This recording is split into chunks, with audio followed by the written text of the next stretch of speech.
Good evening.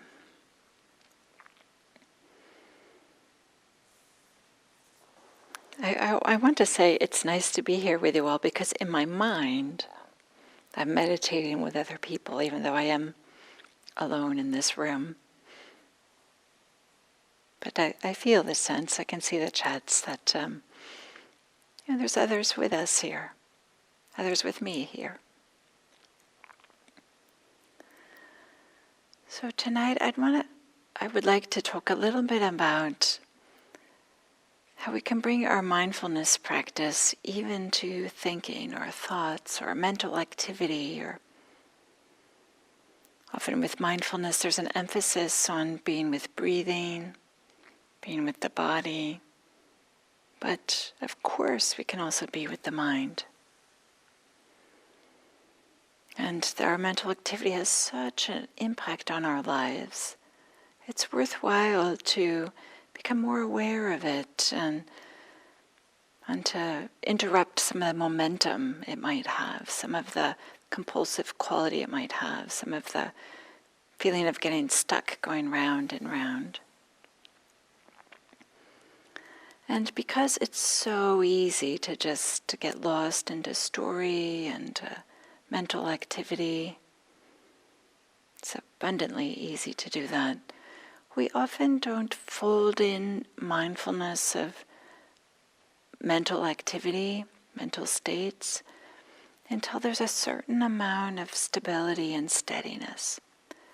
So it might be, for a lot of our meditation, that we are just settling and calming down, and so it's primarily spent with mindfulness of breathing and mindfulness of bodily sensations. But when we feel like there's a certain amount of stability, and this might not happen until we're on retreat or some other extended opportunity for extended meditation periods. But whenever we do feel like there is some stability, then we can turn towards the thinking and the thoughts without getting completely swept away in them. Because of course, this in order to be mindful of thinking, we need to not be lost in thought. Maybe that goes without saying. But we see both in the Satipatthana Sutta and the Anapanasati Sutta. So these two discourses, some of the primary discourses that talk about mindfulness, both of them include mindfulness of breathing and the body before the mind. So this quality of stepping back, being able to see the thoughts without getting lost into them, or to see anything really, the bodily sensations or emotions, or is this, so being able to step back in some kind of way is just a characteristic in general of how we can go a little bit deeper with our meditation and how we can have a little bit more steadiness or solidity or something like this. So this idea of knowing what is taking place rather than just being immersed in it. Sometimes in guided meditation I talk about to sit and know you're sitting. There's a certain pulling back when we know that we're sitting. So there's a few ways that we can look at, I'm using this word mental activity, mental state, and I like to maybe tease apart three different aspects of this. And the first one is not so common and maybe is a little bit debatable, but I'll offer it.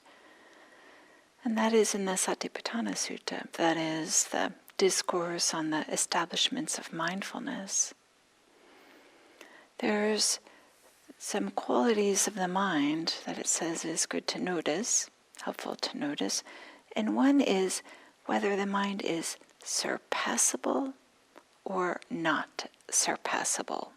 So the presence or absence of surpassability, if that's a word. What does this mean? So there's some hints we might get if we look at the parallels that are preserved in Chinese for the Satipatthana Sutta. And there, the word gets translated as cultivated or not cultivated. So one way we might understand this, there's probably a few ways, but one way we might understand this is whether this is our usual state of mind or a more mindful state of mind. Sometimes I think about this or refer to this as it's more like street consciousness. I'm just making up this term. What I use is kind of walking around not being mindful versus being mindful. I don't know how to describe this, but I think you know what I mean. Like we know when we're being mindful. When we're not being mindful, we don't know. Of course we don't know. So, not only that, to know whether we're being mindful, but to also know, is there a general feeling like, oh yeah, okay, I recognize this mental state. This is what it feels like to be more settled. Or this is what it feels like at the beginning of a meditation period. And after I've been sitting for a little while, I believe it'll be different. So is it surpassable or not surpassable? That is this the edge of our meditation practice? Or is it the beginning, as a ways we're still in the process of getting settled? So is this familiar territory or new territory? And this, not so much that we have to always be inquiring, do I have some attainment? Am I in some new place all the time? But so it's not an obsession with our progress or our development or how far we've gotten. But it's just this recognizing where we are so that we can know what to expect, maybe what comes next, or how we might, if we know that it's possible to get deeper, more settled. I'm using these words, more settled, deeper. Then we might know that, oh yeah, there can be a little bit more letting go that can happen. There can be a little bit more quieting that can happen. So that we can walk this middle way between not having this excessive expectations, like it's supposed to be a particular way, but also we don't want to have any disdain for using reference points that we have with our practice, or maybe even some aspirations we might have for our practice. So that might be the first aspect of our mental activity or mental state, is just this very gentle, maybe it's not even worth highlighting, but to acknowledge there's a gentle acknowledgement of where we are in the territory, in the landscape of meditation, so to speak. A second way that we might notice the interior experience, the mental state, is to be aware of this state of mind, or we could use the expression mental state. So not the content of the mind so much, but the quality of the mind, the mood of the mind, the state of the mind, maybe the attitude. I know sometimes I have this just general, even when not meditating, I have this state of mind like, oh yeah, I just can't quite think for whatever reason. I don't know why exactly. Maybe I'm tired or feeling frazzled or something like this, and the mental acuity isn't quite there, but just the general kind of state of the mind. And so to step back from the details and to notice the greater context or the milieu in which our mental experience is happening. So mental states are subtle and diffuse. They are not, we can't pinpoint them necessarily and say, it's here, exactly this. It's more of a vague kind of idea or experience. So this can, in some ways, can be an interesting exploration, because we might have this assumption that to be mindful of something means that there's some precision, there's some delineation. I'm mindful of this, and it has edges, and it's clear, and it looks exactly like this. Again, this is implicit. Probably we don't have that explicit. But I'd like to suggest that we can also be mindful of things that are diffuse and vague, maybe foggy. Maybe they're just known in the periphery of our awareness, not in the center of our awareness. A different type of knowing, if you will. And maybe we could use as an example that when you're looking at a window and you realize that the window is reflecting back, so you can see whatever is being reflected in the window. And you just shift your gaze or a little bit, and you can also see out the window. So there's two different views that are possible. And to notice that it's light inside and dark outside, for example. And that's why the window is reflecting. So it's the noticing that it's light. Often when you notice that, it's not so much that you are pointing to one particular experience or object, but there's a knowing of light. I'm not sure if this is a good example, but it's something to explore. That can be a general feeling or mood or attitude. And the classical teachings use words like the mind is constricted or expanded, that is scattered or concentrated, or colored with greed, hatred, or delusion, or not colored with greed, hatred, and delusion, or fettered or unfettered. So maybe we might use language like appreciative or wanting more, or calm versus tense, or light-hearted versus critical, or maybe an example I gave earlier, feeling like, can't quite think clearly, can't feel like maybe there's just a feeling of not a lot of mental acuity, and sometimes there is some mental acuity. And then even that whole idea, well, what exactly is mental acuity? So just pointing to the general feeling of the mind, and to recognize that these states of mind have a more pervasive and enduring quality than just particular thoughts. That is, we might have angry thoughts that appear, but the angry thoughts might just arise and then pass away. But there isn't a general mood of anger. There might just be a flicker of irritation. In contrast, when we are in an angry mood, we feel just a little bit cranky and irritated with everything. This just general sense, but we're not really angry with everything, because in the midst of that we might be having thoughts of, oh gee, I wonder what's for lunch. Where are my glasses?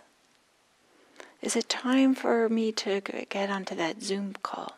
We're having all kinds of completely neutral thoughts, even though there might be this general mood of anger that might be colored by anger. So it's possible to completely ignore the mind state. We don't have to pay attention to it, of course, but I think we all notice when we wake up on the wrong side of the bed, kind of gives us a general mood, that it does have an impact on us. And often the more aware that we are of what's influencing our thinking, our behavior, the more we can make decisions about how authoritative we're going to take to be our thoughts. Are we going to believe everything, or are we just going to notice, yeah, I'm cranky right now? Maybe if you're that half of the human population that hormones cycle and monthly, they might be noticing, yeah, okay, I'm having these types of thoughts right now. They don't have to be so authoritative. I don't have to believe them or give them as much weight as I might at other times when my hormones are in a different state. So that's the second way, is just this kind of vague mood or color of the mind, state, that tends to be a little bit maybe not obvious and enduring. And then a third aspect of what's in the mind we might call generally mental activity, or maybe more specifically thoughts. But there's a whole range of things that we fall under the word mental activity, or maybe even thoughts. Kind of lump them together, but there's a range in terms of how compelling they are, how lost we are in them, and maybe the energy or the movement that's behind them, that we might be a pressure really to think about them. There's also a whole range in terms of the wholesome or unwholesomeness. Some things that are clearly, if we're having a lot of thoughts of wanting to cause harm, it's very different of wishing to end the suffering of somebody, thoughts of how you might help them find greater peace and freedom. And then there's a whole range in the middle. So mental activity is yet one more way that we can pay attention. And these are associated with the best of the human experience and the worst of the human experience. And when unattended, just like our mental state, our mental activity can have such a big impact on us. So I'm making this distinction between mental state and mental activity. Some could argue that maybe we don't need to, but I find it helpful in meditation practice to make this distinction. But notice that often the instruction is to settle or let go or calm mental activity. There isn't the instruction that we have to get rid of, eliminate mental activity. Because meditation doesn't always require that we have this thought-free mind. A thought-free mind is possible, but that happens usually in a retreat setting when the mind is really settled, really quiet. So we doesn't have to make the fact that there are thoughts doesn't have to be a problem. We can let go of this idea that somehow we have to be getting rid of our thoughts, and instead just how can we work with them if they're arising? How can we disrupt some of the momentum? How can we disrupt some of the unwholesomeness if they are there? And sometimes just simply paying attention to the experience of thinking. That is, as I did in the guided meditation, are these thoughts, are they images or are they sounds?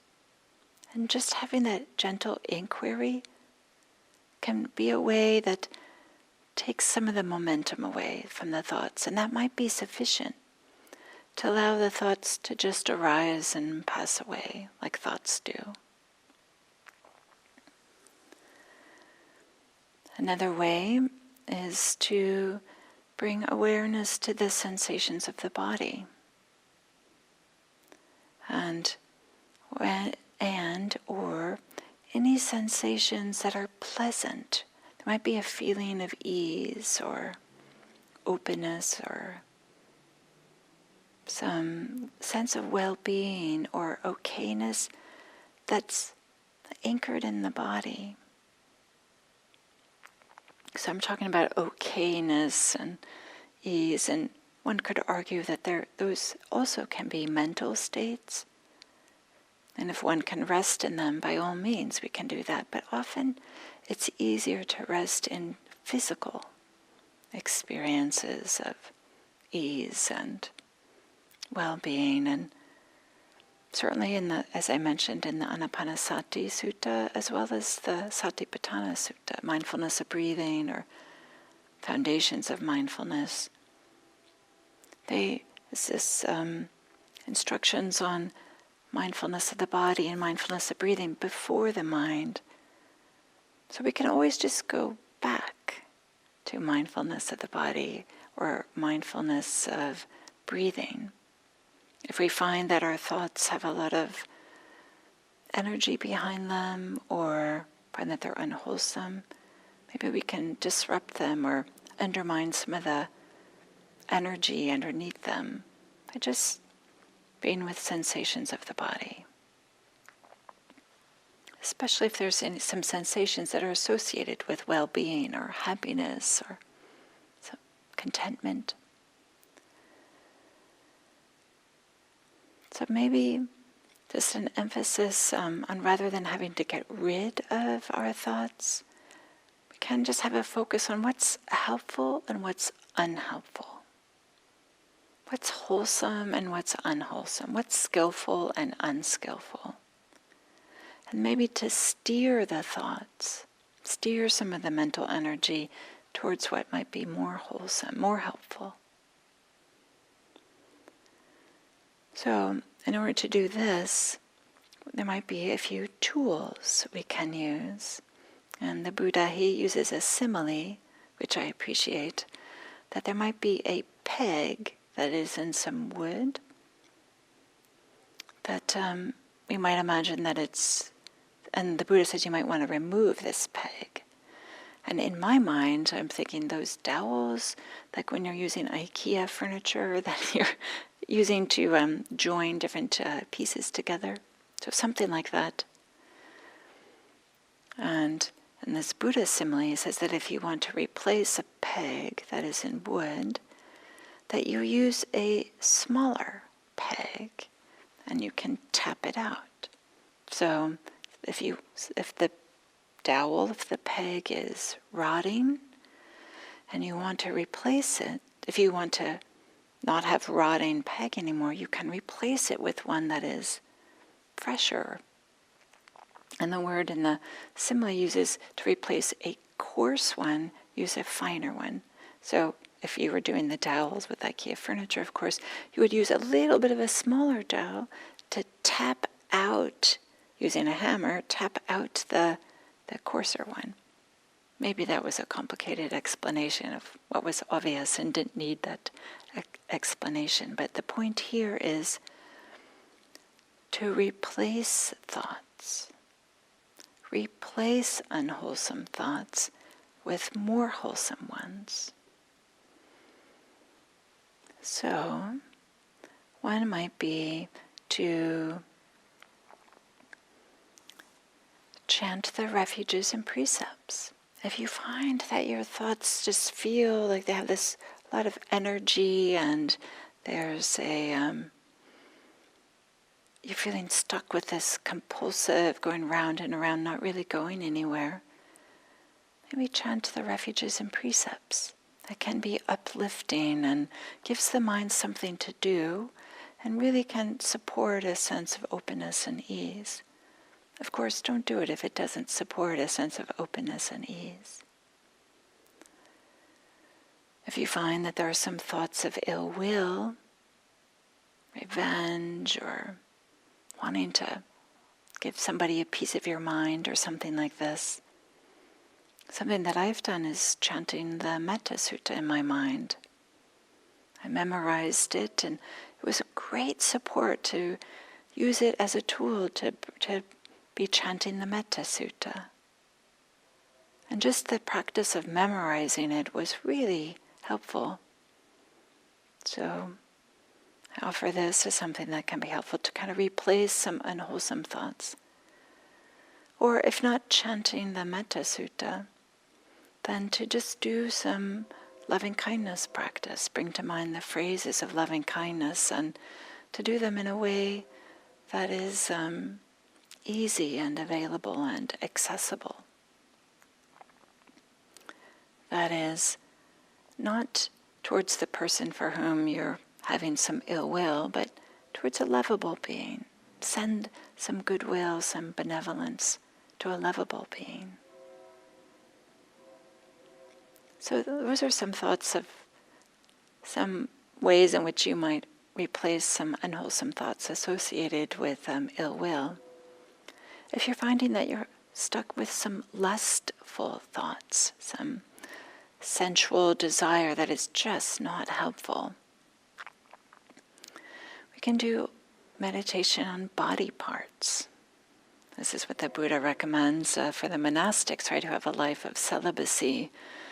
And I can imagine it's not always easy to be celibate. So to help them and to help all of us, if we're having some thoughts that are unhelpful and unwise, of sensual thoughts, to think about body parts. So usually when we think about people's appearances, we think about that as a whole. This person's attractive, this person is attractive. But they become less attractive if we consider their body parts. For example, for somebody who's a model for shampoo, for example, and has beautiful lustrous hair, it becomes less attractive if you imagine that it's chopped off and on your dining room table. It's the same hair, but just to consider it by itself kind of shifts our relationship to it. So many of you may know that there's this practice of doing the 32 parts of the body. It starts with head hairs, body hairs, nails, teeth, skin, flesh, spleen, phlegm, spittle, snot, and urine. And it continues. So right when you start considering all these things of a person, then that really can shift your relationship to them. So this is another practice somebody might want to consider. Something else that we might do, rather than to replace our thoughts, is just to say, I'm going to think about this later. Right now, I'm meditating. And it might need to have some energy behind it. No, I'm not going to do this right now. Right now, I'm going to meditate. I'm going to bring my attention to the breath, for example. And just to say, later. Not that we're never going to think about it, but just now is not the time. So, that's the third way we can think about mental activity and mental states, is to notice our thoughts. And then not so much that we have to get rid of them, but can we encourage thoughts that are wholesome and supportive? And one way to do that is to replace thoughts, to use a tool. And of course, if it's not helpful, we don't use tools not to use it. So these are things just to, if we find that we're stuck and we need something other than just returning to the breath. We need something other than just being with the body. So I just offer this as some ways to work with our interior experience, our mental experience, to notice the mind state, as well as to notice where we are in our settling process, in our meditation process, as supports for more ease, more freedom, so that can support our being present not only for ourselves but for others, so that our practice can be for the benefit of, perhaps in one small way, for the benefit of all beings everywhere. Thank you.